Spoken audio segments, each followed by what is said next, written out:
Bien, buenas tardes. Como es debido y agradable, en primer lugar, mi agradecimiento, en primer lugar a la hospitalidad, a la hermosa hospitalidad de ustedes, que uno disfruta tanto. Y en segundo lugar, en esta época de tantas falsas ilusiones individualistas, siempre hay que destacar y agradecer a los constructores de comunidad.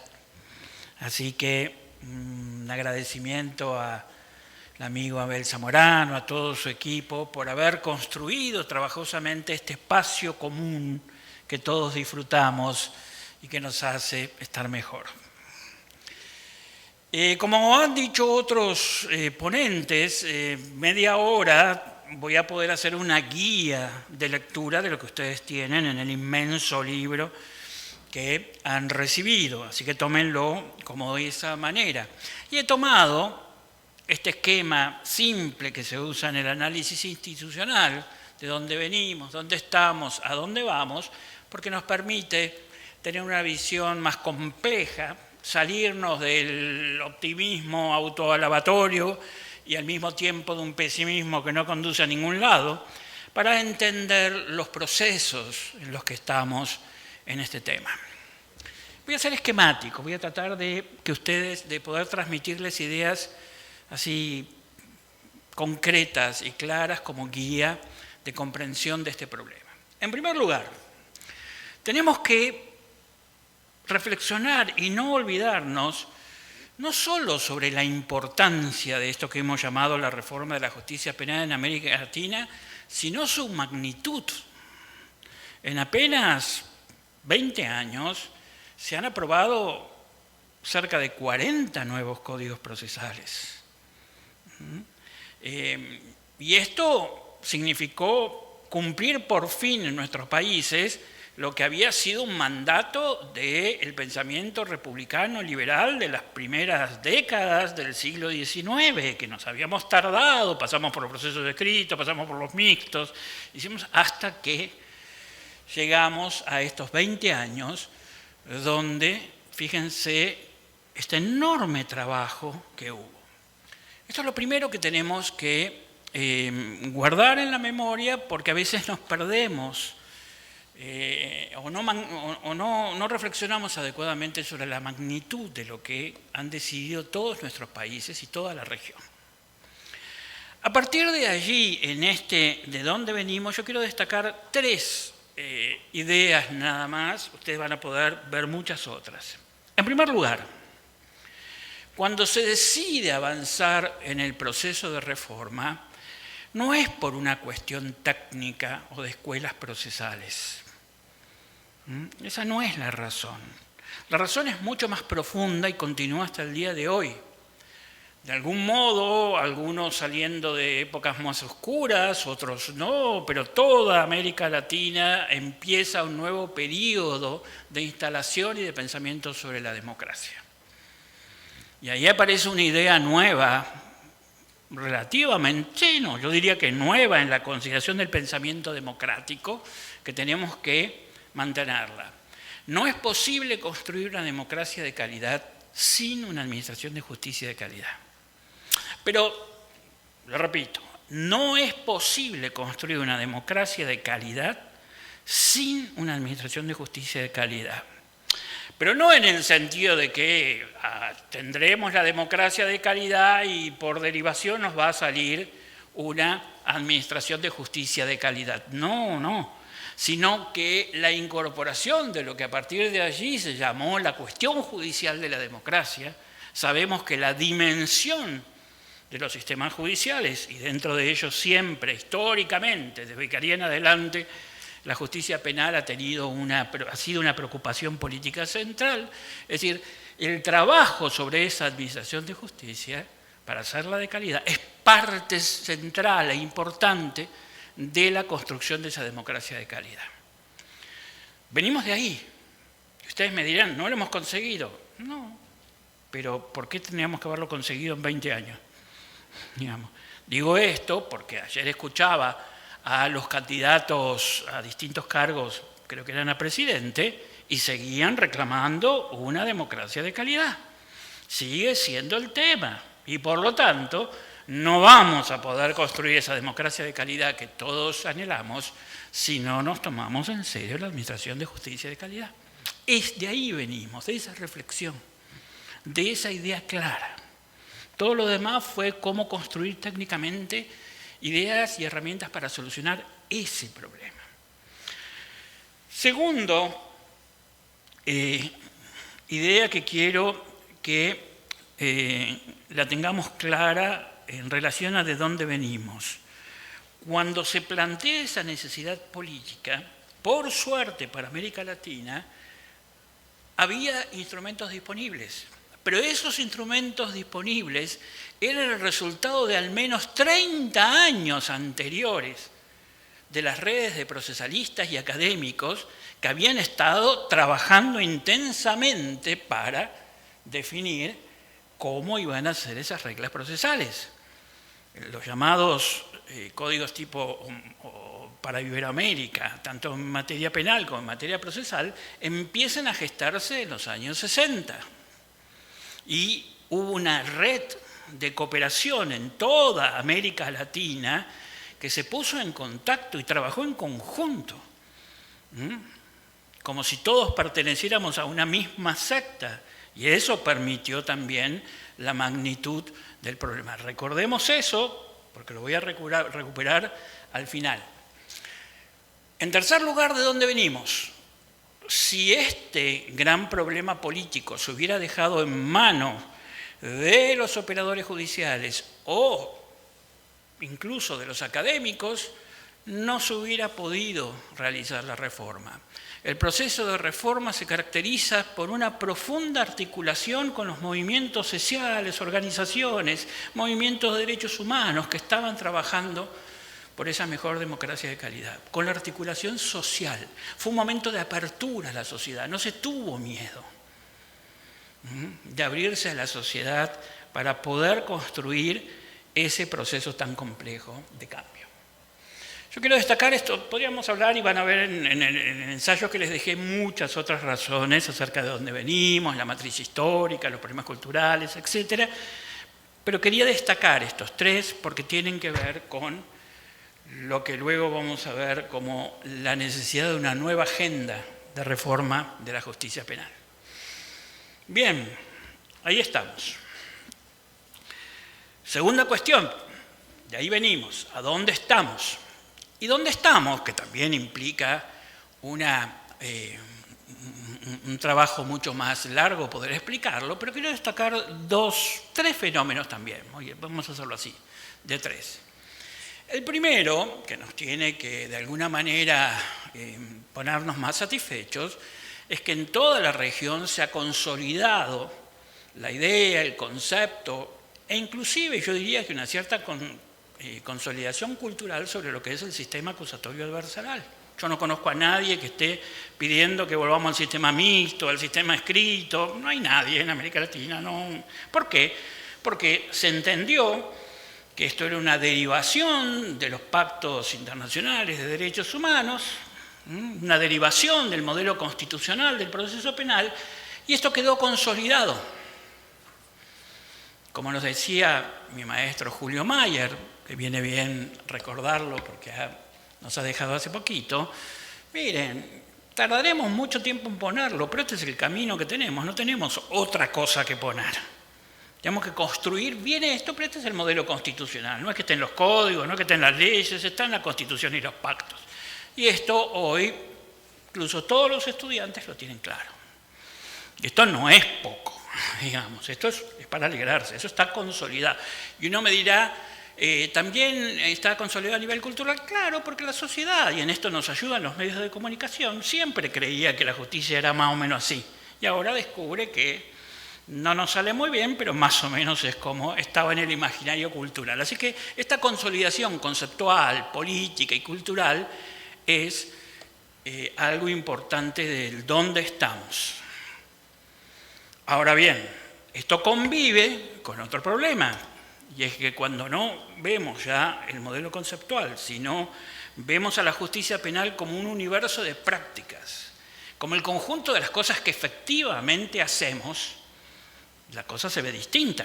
Entonces hoy tenemos una fuerte tensión entre el modelo de sistema adversarial y el conjunto de prácticas que se están desarrollando, que tampoco son uniformes, pero digámoslo de un modo así más caricaturesco. El sistema acusatorio que tienen los operadores judiciales en la cabeza no es exactamente el del modelo que está bastante más asentado. Y ahí se desencadena un proceso que nosotros ya lo conocemos y lo estudiamos como la reconfiguración inquisitorial en el mundo de la práctica de los sistemas acusatorios, que también es muy compleja, pero en términos generales, si uno ve el funcionamiento del sistema, los operadores judiciales lentamente empujan el funcionamiento, la configuración real del sistema hacia un tipo de funcionamiento propio de los sistemas mixtos. Solo lo van dejando hasta allá. ¿Y en qué significa eso? Básicamente una etapa preparatoria burocratizada y trabada en los trámites y una oralidad de baja calidad. Eso es lo que, si dejamos el sistema librado a su deriva, hacia donde los operadores judiciales lo llevan. Pero esto no es tan claro porque hay mucha gente trabajando para dar golpes de timón, para torcer. Por eso tenemos una cierta sensación de desorden en toda la región porque no está clarificado. Vuelvo a decir, teníamos que preguntarnos, ahora que podemos relajarnos un poco y no estamos ya en la batalla contra el sistema inquisitorio en el modelo conceptual, ¿podría ser de otra manera? Yo recuerdo a los inicios de la reforma, cuando empezábamos a trabajar con colegas o fiscales canadienses, norteamericanos, ellos nos decían, es imposible establecer el sistema acusatorio cambiando las leyes. Es imposible porque nuestra propia experiencia es que tardamos siglos. Nosotros le decíamos, sí puede ser, pero no es que nuestros sistemas escritos, ustedes en Panamá tenían más o menos prefigurado, tenían más oportunidades, pero en la mayoría de los países los sistemas escritos o mixtos franceses no iban a evolucionar solo hacia el sistema acusatorio. Nosotros lo que decíamos, hay que dar un golpe de legislación y después empezar a evolucionar. Y esa estrategia tenía razón, pero ahí estamos. Entonces no nos asombremos que ahora no tengamos todos los problemas de un sistema que tiene que evolucionar. ¿O ustedes creen que los sistemas anglosajones o el norteamericano no tenían hace 50 años muchos de los problemas que tenemos nosotros o que no lo están corrigiendo permanentemente? Ahí viene el tercer elemento que yo quiero destacar de en dónde estamos, que tiene que ver con que hemos perdido la atención de la puesta en marcha del sistema. ¿Quién se está preocupando de la puesta en marcha del sistema? Es decir, una vez que entraron en vigencia, en 2016 ustedes, es como que se soltó, ya no dejan de funcionar los liderazgos de los Ministerios de Justicia o de las comisiones implementadoras, de los distintos lugares que se habían elaborado y supuestamente debería empezar un sistema de mutuo ajuste, pero eso implica un nuevo tipo de liderazgo y un nuevo tipo de técnica de ajuste del sistema que no la tenemos desarrollada y que no se materializa de un modo claro. Es decir, ya no hay la atención. Y fíjense ustedes que esto es un problema, porque si hemos hablado de la magnitud, de la importancia política, de lo que significa, de algo que es también un logro que tenemos que destacar, y es el gran temor que se tenía al inicio de la reforma era que pudiéramos cambiar los códigos, eso se pudiera hacer, pero ahí quedara flotando en el cielo de lo normativo. Eso no ocurrió. La reforma de la justicia penal tocó tierra. Y hoy tenemos, fíjense la magnitud de esto, 70 más o menos sistemas procesales que están funcionando de un modo distinto. Decenas de miles de fiscales que se han nombrado en América Latina. miles de jueces, decenas de miles de defensores públicos, porque en la mayoría de los países no existía una defensa pública fortalecida. Es decir, el nivel de inversión, el nivel de tocar tierra que existe ha sido muy notorio.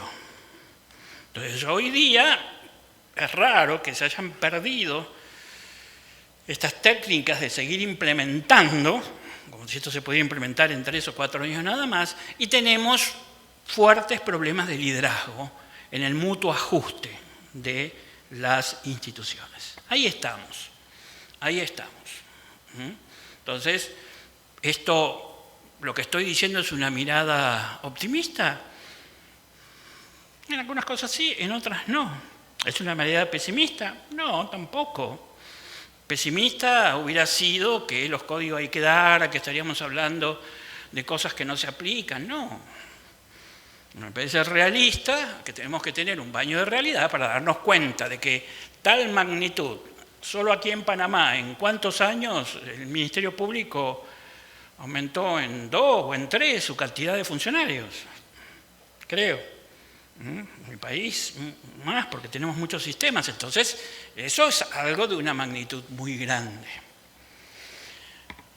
Ahí es donde estamos, poniendo en marcha el sistema con una claridad general de los modelos y con algunos problemas porque los códigos, estos 40 códigos que tenemos y que materializan y le ponen detalles al sistema procesal acusatorio, penal acusatorio, yo siempre digo, son 40 versiones de Frankenstein.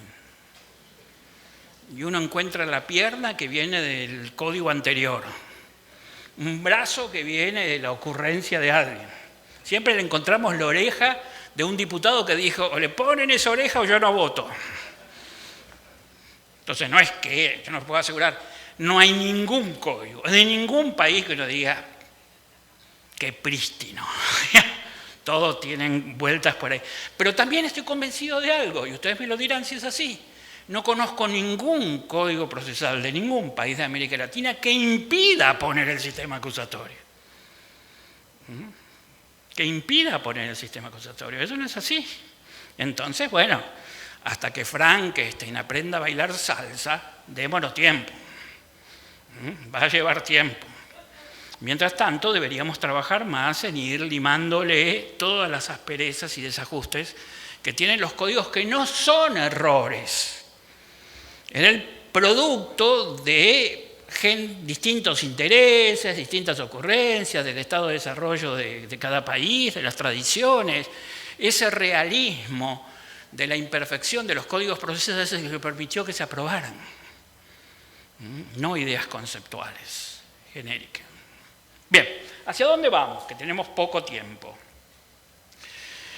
Y acá quiero plantear 4 o 5 solamente desafíos centrales que a mí me parecen que forman parte de esta nueva agenda que tenemos que hacer para la reforma. En primer lugar, si ya no tenemos que estar discutiendo las ideas generales del sistema acusatorio, nos ha explotado todo en 1000 problemas distintos. Y aquí tenemos además un problema, y es que nos podemos distraer en los detalles y no darnos cuenta cómo tenemos que seguir empujando el sistema hacia eso. Y por otra parte, sí tenemos un desafío, que es que tenemos un muy escaso conocimiento empírico de lo que sucede en nuestros sistemas. Mucho. No tenemos. Nuestros sistemas de información, que según los países existen y a veces existen con muchos recursos, no nos están dando una idea clara de lo que realmente ocurre. Con números, ya no alcanza, se volvió tan complejo este universo de prácticas que no alcanza con el olfato del viejo fiscal o del juez o de alguien. Tenemos que poner números sobre la mesa. En mi país, por ejemplo, acabamos de hacer una investigación que nos ha hecho pelear con las 3/4 partes de los ministerios públicos nuestros, donde pudimos demostrar que cuando buscamos la salida de calidad del Ministerio Público, no llegan al 7%. Es decir, que el 90% de los casos no llegan a nada. Entonces, esto hay que ponerlo en la mesa, porque si no es fácil decir los medios de comunicación nos empujan, pero uno después dice no.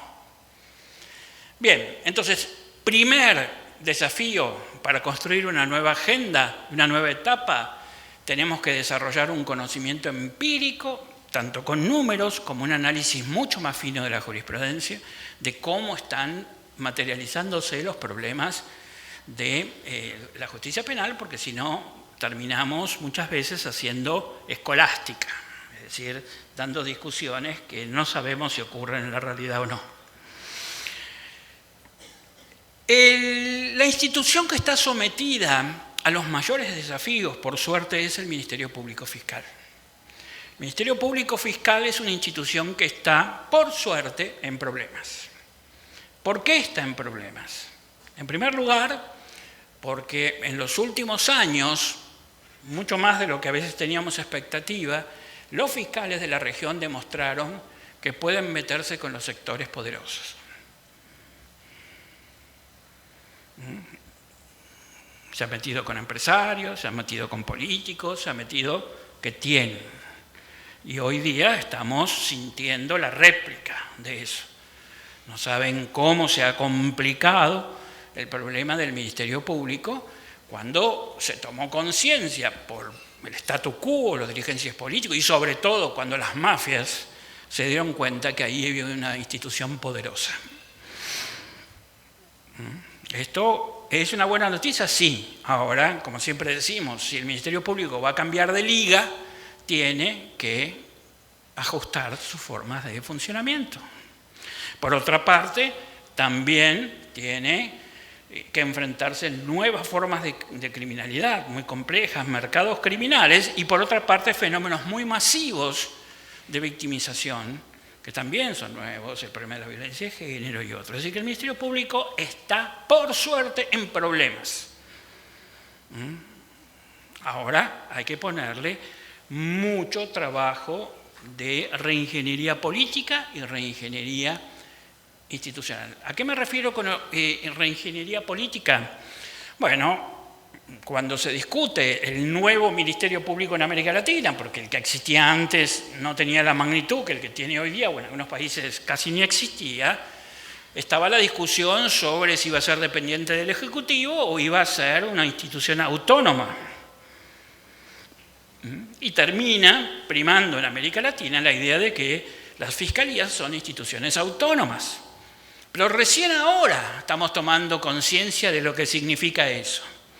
Porque la autonomía puede ser una situación de debilidad, no dialogar con nadie, o la autonomía puede ser una situación de fortaleza, pero al menos, más allá de tener un diálogo serio, riguroso, inteligente con los demás actores de la política, lo que estoy seguro que no puedo renunciar es a reponer mis espaldas en el poder social.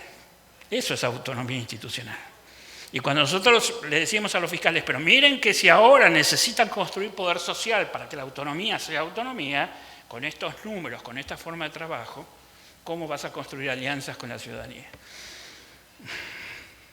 Entonces, este es algo que hay que ponerse a trabajar de un modo nuevo para entender esta autonomía. El Ministerio Público tiene que encarar también una profunda reingeniería en sus procesos de trabajo y en sus procesos y en consecuencia en sus modelos organizacionales, que sí se hizo mucho, pero hay que profundizarlos porque ese Ministerio Público que recibe decenas o centenas de miles de casos y que en términos generales, supongamos, no conozco los números de acá, que tenga un 90% de casos que se archivan, no puede presentarse así de una manera nueva. Tiene que aprender a construir salidas de calidad de un modo mucho más sofisticado. Y para eso la cosa es clave. La clave está en abandonar la peor enfermedad que tenemos nosotros, el peor obstáculo, que es la cultura del trámite. Es decir, si los fiscales lo que van a hacer es llegar a sus oficinas, abrir carpetas fiscales y tramitarlas, estamos mal. El abandono de lo que llamamos la investigación por oficios, para investigaciones por hipótesis, como nos decían, bueno, nuevas formas de agrupamiento con más flexibilidad por temas, cargando además una mochila que todavía no hemos podido resolver y que ya es hora de que le prestemos toda la atención del mundo, porque eso viene de hace 20 años que no se puede resolver, es que no hemos podido modernizar y normalizar las policías de investigaciones. Ya, la cuestión, si pertenece al Ministerio Público o no pertenece al Ministerio Público, es una cuestión secundaria, pero nuestras policías de investigaciones no están siguiendo el ritmo de las necesidades que hoy tienen las fiscalías. Y esto hay que tomarlo de un modo muy profundo. Así que la nueva agenda es una nueva mirada sobre lo que significa eficacia del Ministerio Público y ahí hay que desarrollar muchos trabajos. El señor Procurador planteó estas líneas, si ustedes escuchan sobre todo en el discurso inicial.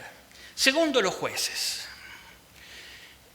No nos vamos a cansar de señalar la importancia de los jueces, pero los jueces tienen dos tareas importantes. Y recordemos algo que también es una especie de problema que atraemos, es que la reforma de la justicia penal fue ante todo una reforma de primera instancia. Y eso no está mal, pero hoy estamos pagando falta de claridad en los tribunales superiores, en particular en las Cortes Supremas. Pero los jueces, si hay algo que le estamos pidiendo, es que sean custodios conscientes de la oralidad. Y ser custodios de la oralidad, que sigue siendo un tema central, significa ser conscientes que cuando hablamos de oralidad, estamos hablando de un litigio riguroso público. La oralidad no es bla, bla, bla, es litigio riguroso público. Y todavía estamos lejos de eso. Estamos viendo cómo el núcleo, la piedra de toque de todo esto, que es la producción de la prueba, se relaja, se dejan juicios que son largos, se hacen juicios que no son rigurosos. La sola idea de que hay que probar los hechos controvertidos, que siempre decimos, eso está en las partidas, no es una idea nueva. Se abandona, se prueba cualquier cosa, el auto de apertura a juicio no se le presta atención. Ahí tenemos que pedirle a los jueces que sean custodios claros de la oralidad como litigio riguroso público. Y hay que tener cuidado con las tentaciones, nadie está en contra de la virtualidad, pero tenemos que estar cuidadosos de la pérdida de publicidad y la pérdida de rigurosidad que tienen ciertas formas de virtualidad. Con apertura mental, pero tampoco sin ponernos con entusiasmos irresponsables.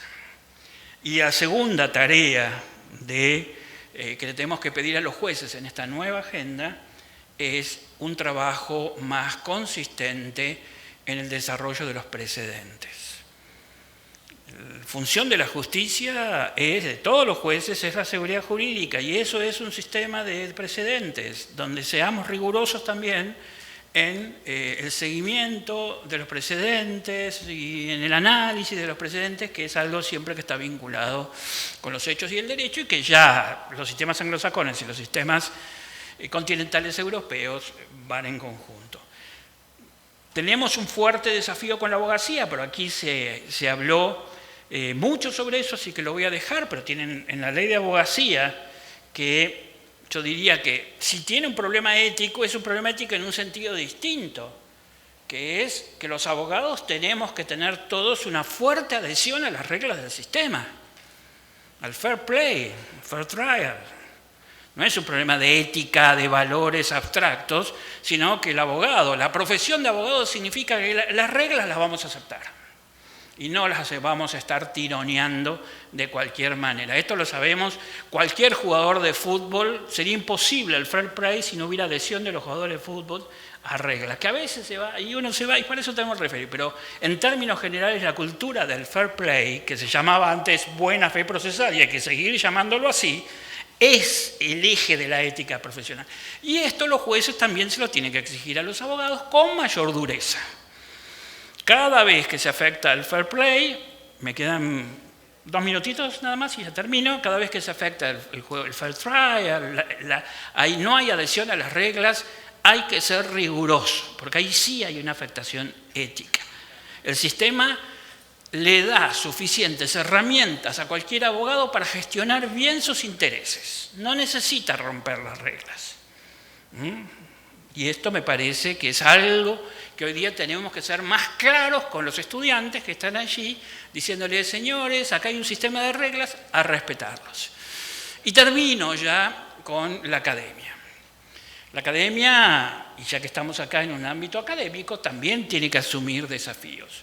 Creo que es hora de que esta nueva agenda que tenemos que construir para los próximos 10 o 15 años vuelva a tener el concurso de esta red de institutos a los que todos pertenecemos y que cumplió una función tan importante, y tenemos que ponernos a trabajar en desarrollar y darle capacidad técnica a los poderes públicos para llevar al sistema de justicia penal a una nueva etapa. Esa es una función que tenemos que tener y es la función más linda que podemos tener como procesalistas, como penalistas. Pensar el desarrollo del sistema, no entretenernos con la escolástica que nos permite construir castillos en el aire. Hagamos una agenda realista y hagamos una teoría realista sobre los problemas de nuestros sistemas. Y por último, tenemos la gran tarea pendiente de que la enseñanza del derecho sea más clara. Para eso tenemos un desafío teórico, yo insisto, y ahí lo van a ver escrito, el abandono del corpus teórico del sistema mixto, que es tan poderoso que todavía creemos que podemos explicar los sistemas acusatorios con las viejas ideas del sistema mixto, y no se puede. Para los más jóvenes es una época esta fantástica, porque hay que hacer explotar todo esto en nuevas ideas, en nuevas investigaciones, hay que escribir, pongan a todos los que escribimos entre paréntesis, así que entusiásmense porque hay que desarrollar mucho. Y sobre todo, recuperar algo tan lindo que todos guardamos en la memoria, que es el esfuerzo colaborativo que todos estos espacios permitieron que cada uno se fuera nutriendo y sobre todo nos empujó hacia lo más satisfactorio. Pensar, hablar, decir, estudiar, sabiendo que claramente le estamos haciendo un bien a nuestros países. Así que adelante, esa es la Academia en Movimiento. Muchas gracias.